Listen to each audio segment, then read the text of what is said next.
Welcome to the fun world of Vedic maths. Ready to multiply some two-digit numbers by 11? Let's dive in. First, take a two-digit number whose sum of digits is greater than 9. Got it? Let's use 57 as our example. Now separate the digits. What's in our lucky bag today? 5 and 7. Add those digits together.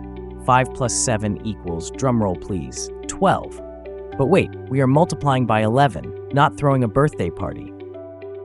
Now here's the magic. Take the first digit, keep it as is, and place the sum in the middle. What do we have? 62. That's right, 57 multiplied by 11 equals 627. And you didn't even need a magic wand.